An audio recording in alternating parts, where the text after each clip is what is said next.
Pag-uusapan natin yung TRO, yung obstruction of justice, no, na posibleng harapin ng mga incumbent senator sa Pilipinas. Si Senator Bato de la Rosa at si Senator Robin Hood Padilla.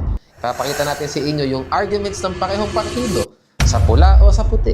No? So with that being said, may dalawang arguments ngayon. Unang argument, dapat siyang hulihin. Pangalawang argument, hindi dapat siya hulihin. Magandang araw po sa ating lahat. Ako po si Attorney Anselmo at sa episode na to, marami tayong pag-uusapan. Ano ba ang nangyari sa Pilipinas mula noong May 18 hanggang May 22? Ano ba yung obstruction of justice? Ano ba yung accessory to the crime? Ano ba ang TRO? Ano ba yung certiorari? Pasisimplihin natin ngayon, kaklaruhin natin para gets nyo, gets po ng nanonood, ano ba ang mangyayari kapag nagkaroon na ng Supreme Court decision and so on and so forth. So simulan po natin. Sa recap muna tayo, no? May 18 to 22. Ano ba yung mga highlights, no? Mga nangyari sa bansa natin? Unang-una, nung May 18, nag-convene na po ang Senado bilang isang impeachment court. Ibig sabihin, no, in the future, sa mga susunod na linggo, magkakaroon na po ng impeachment trial na tinatawag. So, ibig sabihin, no, pag sinabi niyo impeachment court, yung pong mga senador ang parang judges. Tapos yung mga nasa House of Representatives, sila yung parang piskal o tinatawag na House Prosecutor. So si VP Sara, meron siyang sariling legal team. Yung legal team niya, normally sa law firm yan. Ganun po ang magiging itsura. So kung ihahambing po natin to sa criminal case, may judge, RTC judge, sabihin natin, may prosecutor, tapos merong counsel for the accused o counsel for the defense. Parang ganun po ang itsura. It's just that in this scenario, siyempre may political characteristic yung mangyayari. Kasi senador ang maghihir, di ba? Ang magiging presiding yung Senate President, hindi po mga judges or justices. So, yun ang May 18. May 19, ano po ang nangyari, no? Mayroon po CCTV kumalat na nagpapakita na magkasama po si Senator Robin Padilla at saka si Senator Bato de la Rosa nung umalis ng Senate building. O ngayon, i-discuss natin, mayroon bang kaso, no, labang kay Senator Robin Padilla sa mga pangyayaring ito? Di-discuss natin yung parehong arguments. O next naman tayo, May 20, no, naglabas na po, no, ng announcement o ng press release ang Supreme Court na sinasabing denied ang TRO ni Senator Bato de la Rosa. So ano ba yung TRO na yun? Kasi syempre, lagi nyong nababasa, napapanood, napapakinggan sa radyo yung salitang TRO na yan. Napakadami ng plunder cases sa history ng Pilipinas. Laging nababanggit yung TRO. Ano ba yun? Discuss natin, papasimplihin natin later. May 21, ano po ang nangyari? Dahil po na-deny nga yung TRO, nag-order na po ang DOJ na arestuhin si Senator Bato, no? At syempre, kasali na dyan ng NBI, no? Ang PNP, and so on and so forth, para siya ay maaresto. Tapos the next day, May 22, nag-order na ng manhunt para sa kanya. So with that being said, madami tayong kailangang i-discuss ngayon, no? Pero ang uunahin po natin, yung sitwasyon ni Senator Bato.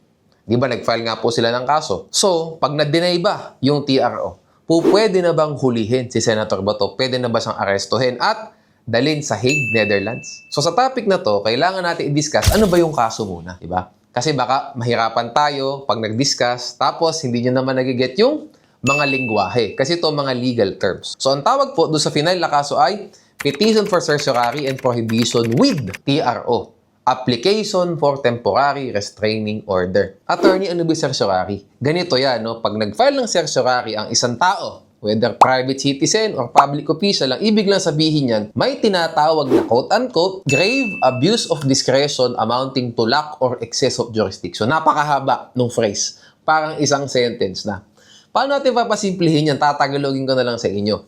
Ang ibig lang po sabihin yan, allegedly, supposedly, mayroon daw ginawang pang-aabuso ang gobyerno ng kapangyarihan niya laban dun sa tao. Kaya yung tao ngayon, pupunta sa korte, pwedeng RTC, pwedeng Court of Appeals, and in this case, pwedeng Supreme Court, para remedyohan yung alleged, no, na pang-aabusong ito. So, in this scenario po kasi exceptional yung circumstance. Kasi nga, ICC warrant, kakaiba yung warrant, tapos senador yung huhulihin, final po diretso sa Supreme Court yung kaso. Normally, kapag magpa-file ng certiorari sa RTC only, lower level ng court. Pero dahil nga sa uniqueness, no, sa peculiarity ng circumstance, sa Supreme Court na po dumiretso. So, yun po ang certiorari. In Tagalog, may alleged pang-aabuso ang gobyerno sa isang tao, in this case, si Senator Bato de la Rosa daw. Okay, ano naman yung prohibition? Aba, from the name itself, prohibition. Pipigilan Yun ang ibig sabihin yan. May gusto tayong pigilan na gawain ng gobyerno. Again, kasi baka meron na namang violation doon sa right nung nag-file ng kaso, allegedly. And last but not the least, ano ba yung TRO, yung application for issuance of TRO na tinatawag? Pag sinabi yung TRO, ibig sabihin yan, temporary restraining order. From the name itself, himayin natin. Restraining, restrain, pigilan. Yun ang ibig sabihin niya. Temporary, ano ibig sabihin? Hindi permanent, di ba? Ibig sabihin may limited time lang para po sa effectivity nitong TRO na ito. So bakit po ganun kahaba yung kaso na final ni Senator Bato? Papasimplihin natin, no? Kasi ang argument po ni Senator Bato, no, ang kanyang mga counsels ay hindi dapat siya hulihin based on this ICC warrant kasi kailangan mo nang dumaan sa local courts yung warrant bago siya maging effective sa Philippines. O sa posisyon po niya kasi, since ini-enforce na po yung warrant sa kanya kahit wala pa namang local court order, nagkaroon daw ng tinatawag na grave abuse of discretion amounting to lack or excess of jurisdiction. Ang tawag dyan, pang-aabuso. O, yan. O ngayon, bakit mayroong pan-TRO? Kasi siyempre, habang tumatakbo ang kaso, matagal yan. It can take months, it can take years. No? Ibang mga kaso, matagal bago magkaroon ng decision. Ano ngayon ang gagawin natin during that period? Kaya po, nagkaroon ng TRO. Ibig sabihin, nanghihingi po si Senator Bato ng relief, no? Provisional relief. Temporary relief. In Tagalog, pansamantalang remedyo habang tumatakbo ang kaso na wag muna siyang hulihin. Yun lang ang ibig sabihin nun. Kasi syempre, it takes a while bago mag-decide ng case, lalo na ganitong ka-complicated na kaso, o dapat daw habang tumatakbo muna yung kaso, wag muna siyang hulihin. Yun yung TRO at yun po yung na-deny. At dahil po dito sa pagkaka-deny na ito, ano po ang naging action o naging conduct ng government? In-order ni arrest niya. So with that being said, may dalawang arguments ngayon. Unang argument, dapat siyang hulihin. Pangalawang argument, hindi dapat siya hulihin. So, i-breakdown natin yung dalawa ngayon. So, unang argument, para muna tayo sa OSG. Pag sinabi niyo OSG, Office of the Solicitor General, ang ibig lang po sabihin nun, hanay ng executive branch, so, gobyerno.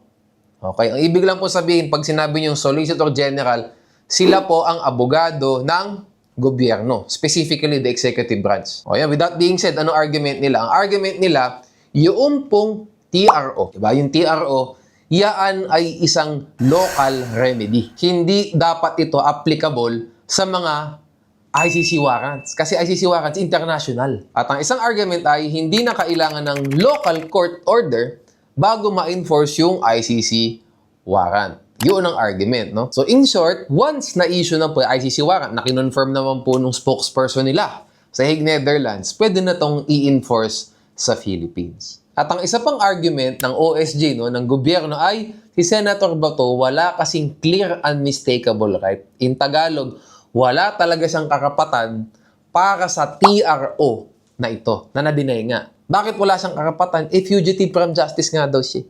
Diba? O in Tagalog, tumatakbo, nagtatago. So dapat wala talagang right. Yun ang argument ng OSG. O sa kabilang panig naman tayo, syempre, magpunta na lang kayo sa comment section, saan ba kayo papanig? Ano ba argument nyo? Titingnan ko, babasahin ko lahat. No? So with that being said, doon naman tayo sa opposite side ngayon. Kay Senator Bato naman. Ano naman ang argument nila? Napakasimple. Ang argument nila, by itself, yung ICC warrant, hindi dapat pwedeng ma-enforce sa Philippines. Kailangan may corresponding munang Philippine warrant. At syempre, ang hinihiling po ni Senator Bato ay since nasa Pilipinas siya, senador, no? Tapos yung warrant, ICC, kailangan ma-exhaust muna niya ang lahat ng remedy sa Pilipinas, appeal, alam niyo naman, iakyat yung kaso sa taas na korte, and so on and so forth, bago siya tuluyang mahuli at dalhin sa Hague, Netherlands. Yun ang argument nila. O may other argument pa sila. Di ba ang sabi nga ng OSG, walang clear unmistakable right si Senator Bato. Hindi dapat siya bigyan ng TRO. Ano naman ang argument ni Senator Bato? Ang argument niya is meron ng actual invasion ng kanyang karapatan. Bakit? I-recap natin yung mga ibang nangyari ngayong buwan. Hindi po ba nakita niyo sa CCTV si Senator Bato, di ba?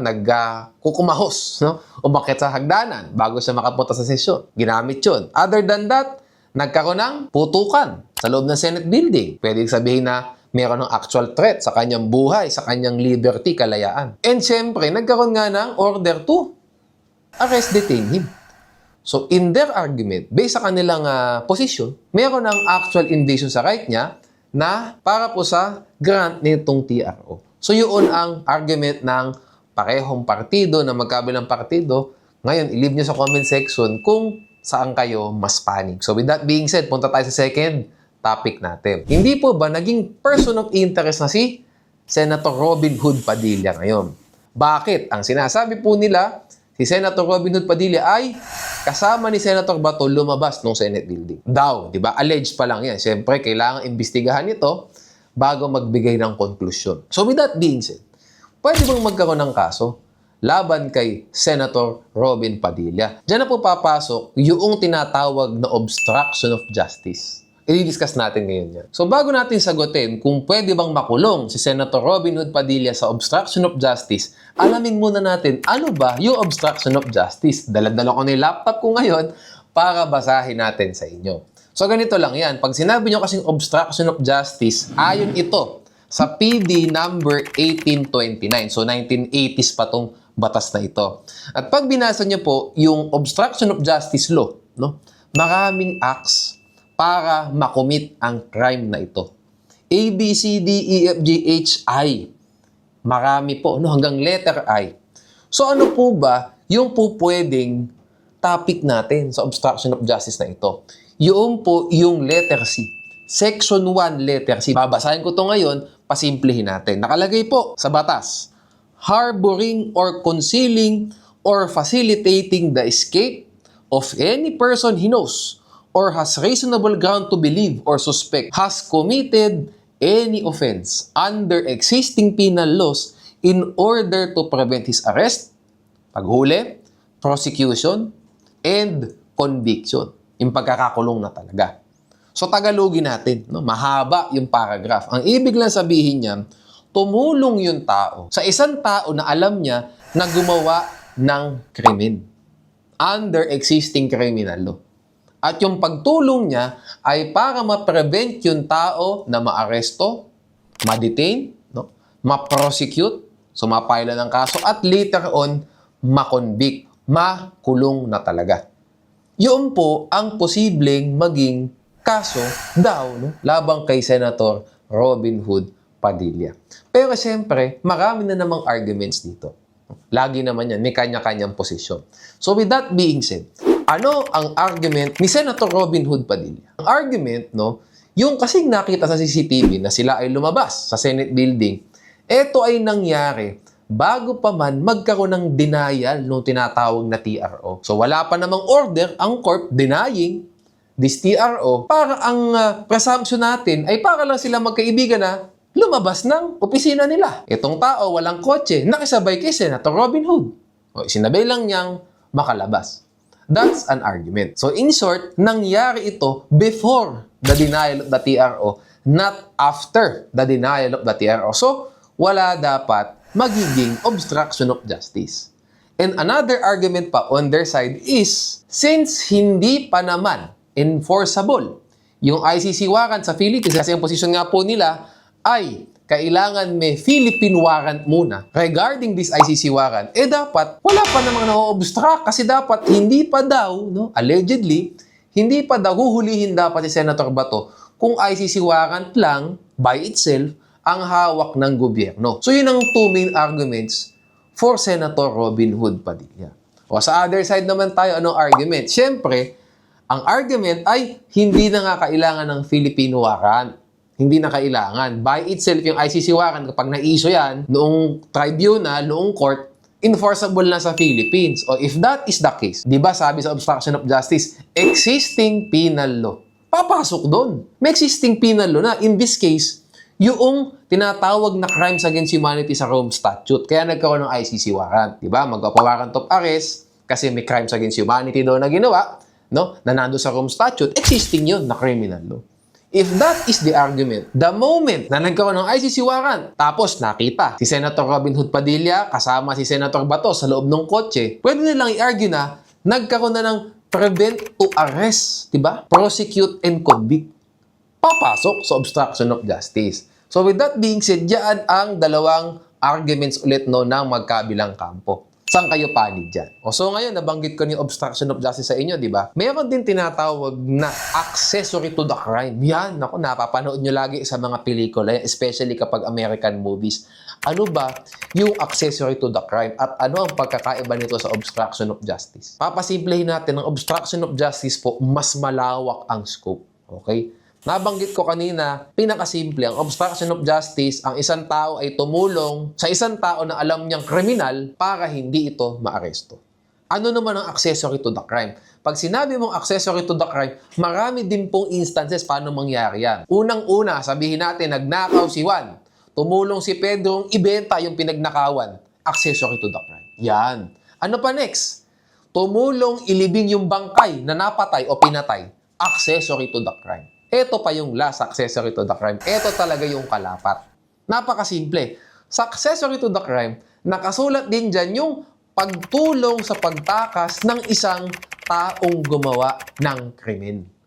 Pero ang hirap po sa accessory to the crime, under the revised penal code, babasahin natin ngayon. Ang sabi ngayon sa Article 19, no, paragraph 3, papasimplehin natin. By harboring, concealing, assisting in the escape of the principal of the crime, provided he acts with abuse of his public functions or whenever the author of the crime is guilty of treason, parricide, murder, or attempt to take the life of the president or chief executive, pareho lang yun, or is known to be habitually guilty of some other crime. Ang haba ng mga qualifications sa accessory to the crime. Ang ibig lang sabihin nito, papasimplihin natin. Sabihin natin, tumulong si Juan na makatakas si Pedro.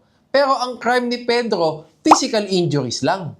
Hindi magiging accessory si Juan sa pagtulong niya sa pagtakas at pagtago ni Pedro. Bakit? Ang nakalagay po sa Article 19, treason, parricide, murder, attempt to take the life of the president. Treason, pagtataksil sa bayan. Parricide, napakasimple, pagpatay ng asawa, anak, magulang. O yan. Murder, alam niyo naman na siguro kung ano murder. Tapos, attempt to kill the president. Asan dito yung crimes against humanity? Mas mahirap. Maipasok sa accessory to the crime kung magpapile man ng kaso labang kay Senator Robin Hood Padilla. So with that being said, ang sinasabi po talaga sa balita, sinasabi ng gobyerno, ang possible case kung papailan man, depende sa investigasyon, ay obstruction of justice. Kasi nakalagay nga po sa obstruction of justice, so ulitin natin, any crime. Tumulong ka sa pagtakas ng tao, obstruction of justice ka. Sana po malinaw. Punta tayo sa next topic. So ngayon, next topic natin, no, important din. Hindi natin alam ang whereabouts, ang location ni Senator Bato de la Rosa. Pwedeng nasa Pilipinas, pwedeng wala sa Pilipinas. So siyempre, sabihin natin, pag nasa Pilipinas, yung argument, ganun pa din. Kahit naman nasa Luzon niya, nasa Visayas o nasa Mindanao, kung makikita, yun ang argument. Dapat ba siyang hulihin o hindi? Ang problema guys, paano kung nasa ibang bansa? Kasi sa ibang bansa, hindi naman po lahat ng bansa sa mundo ay miyembro ng Rome Statute. So ibig sabihin, may mga bansa na hindi po covered nung ICC. Hindi covered. Bigyan kayo ng example. Notable countries. Unang-una, US. Pangalawa, Russia. Pangatlo, China. The biggest countries in the world. Hindi kasali sa ICC. So sabihin natin, no, for the sake of argument lang, si Senator Bato ay nasa China. Paano siyang mahuhuli? Ito ang problema dyan. Paano nating i-enforce yung ICC warrant sa China kung yung China hindi naman kasali dun sa mismong statute na yun? So, pwedeng umalma yung China. Why are you enforcing something in our country na hindi naman kami part? Hindi ba na-violate nyo yung territory namin? Papasok yun. Pero siyempre, may other argument naman dyan. Kasi kahit hindi po miyembro ang isang bansa sa treaty, pwede kasi nga mag-establish no, ng tinatawag na diplomatic relationship. Friendly relationship, diplomatic na ibig sabihin, courtesy. No?